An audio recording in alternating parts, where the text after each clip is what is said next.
Kiddos, it's Monday, and here is your essential reading work for the week. I thought I'd show it to you online this week since I usually show it in a video of me, but I'm going to show you online. So here, I know yours looks a little bit different, but when you log in to Launchpad, you have learning resources. So again, mine looks a little bit different, but here I have learning resources, Connect Ed, McGraw-Hill. Hopefully you know all of this by now.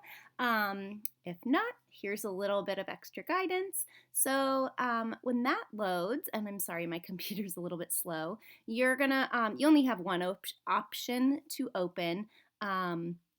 But you will get into this, which has your to-do, words to know, write, games, and read. So the essential work is in the read, and it's all going to be here in the first picture, a spring birthday. So this is our reading, writing workshop book, and we are going to open it up. So this is the story for the week, but if you go back a couple of pages, you're going to find the beginning of this week's work. So we're going to be sharing traditions this week, which is so great to share with your families. So this is a perfect time to be home to talk about it with the people in your family. So what traditions do you know about? So what is this boy learning from his grandmother? Do you know? Looks like he's learning to knit. Does anyone know how to knit? Maybe you've learned from your grandmother. So this week's work is called Pass It On. So we pass down our traditions from one person to the other or generation to generation. Our words to know this week, these are our sight words. We have before, front, heard, push, tomorrow, and your. Our vocabulary words this week are difficult and nobody.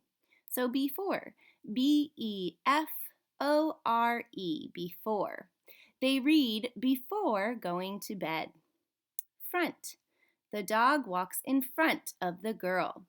Front is F-R-O-N-T, front. Heard, H-E-A-R-D, heard. Have you heard Dad play? What's he playing in this picture? A guitar. Push, P-U-S-H. Mom will push the sled. Tomorrow, T-O-M-O-R-R-O-W. Tomorrow. I hope it will be sunny tomorrow. Your, Y-O-U-R. I'm glad to meet your mom. So there are a couple kinds of your. There's this your, which shows possession. So something that belongs to you or something you have, or your relation to someone.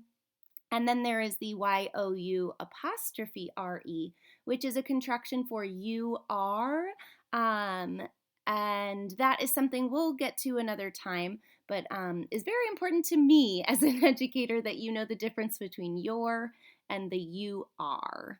Okay, so for now we're just focusing on this. If we use it incorrectly, that's okay, but try to use the correct your when you're thinking up your own sentences for each of these sight words for the week.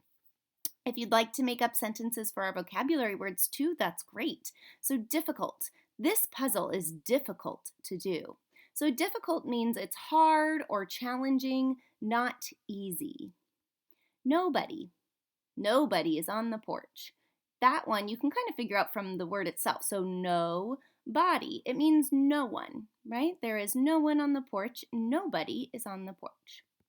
On the next page, we have our three-letter blends. So this is our phonics focus for the week. So there are a lot of them, but basically it's just three consonants together that we blend to make sounds. So SCR makes skr, SPL makes spl, SPR makes spur. It's a little hard to say them on their own without the rest of the word.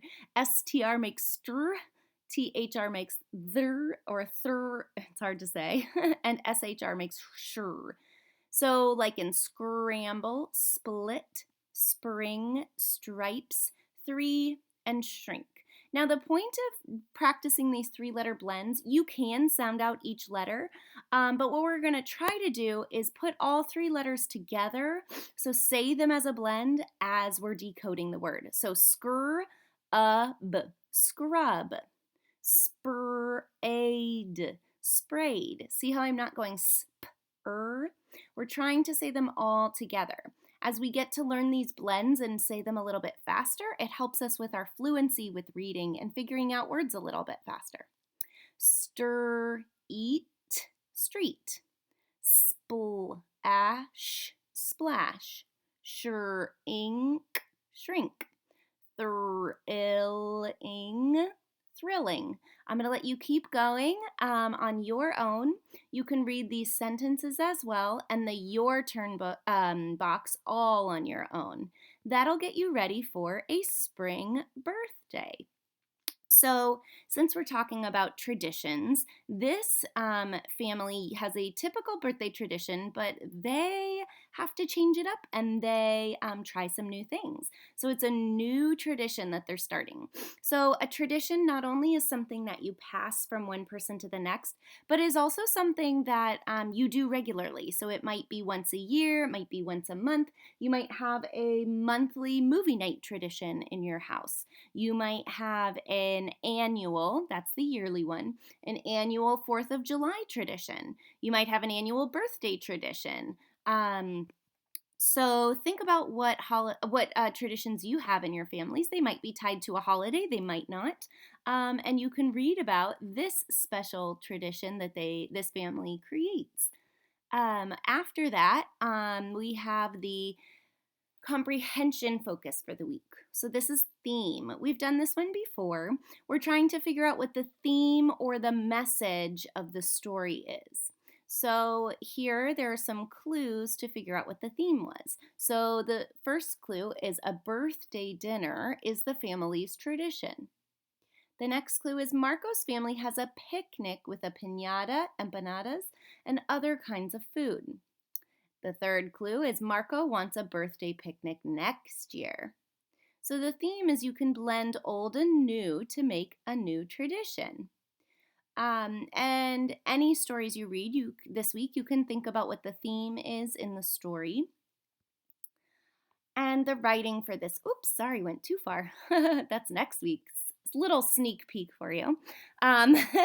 This week's writing and grammar, we're going to practice writing letters again.